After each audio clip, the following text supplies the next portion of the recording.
Today I installed a Motorola digital mobile radio into a large forklift, and I'm going to show you a couple of details without giving you the step-by-step instructions. I assume that you are either a new installer. If you are an experienced person, then this video is not for you. But if you are new in a field, or you want to install radios by yourself into your small company forklift, then this video might give you some clues. So this is the radio itself. Usually I leave the microphone with a plastic. We are still in the pandemic scare and fear, and I don't want people to think that the installer, which is not me, I installed the radio but I'm not an installer, the installer left some viruses, so we give them some peace of mind, and I use a disinfectant. So after my work I always disinfect all the surfaces. Even you see the floor is clean. Even I don't have to do that, but I like to leave the surface is clean and like new, if possible.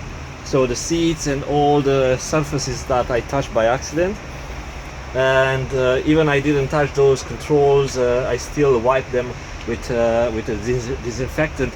So in this installation I installed an external speaker. That's an aftermarket speaker.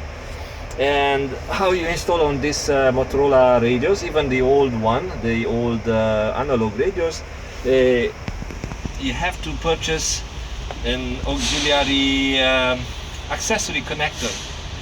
And in this case I had to use ignition control. Why? Because by default this radio will not turn on by itself.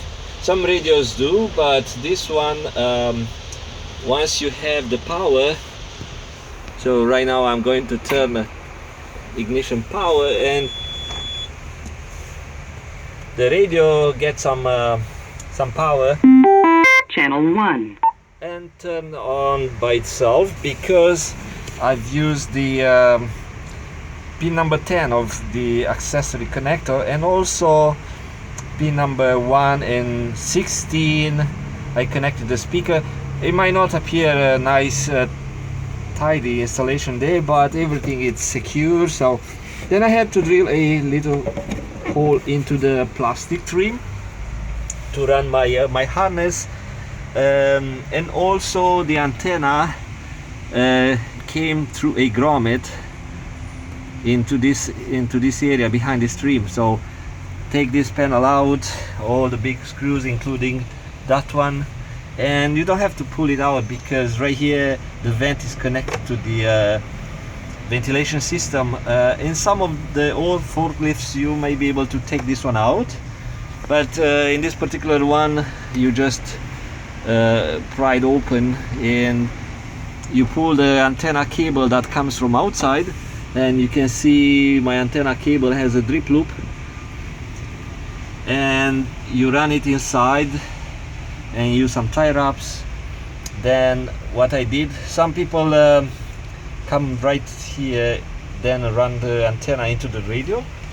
But what I did, and I usually do on this type of forklift, I go with antenna down, I join the power, making a harness, and I come into this area of the driver cabin area, and I use the mini UHF connector and the power.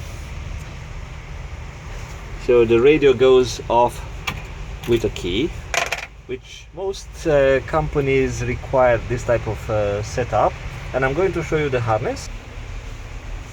And of course I had to spray again, because I just touched the radio for the recording purpose, and I thought I'm not going to touch it, but yes I did. So I just give myself a peace of mind, and this guy is a peace of mind.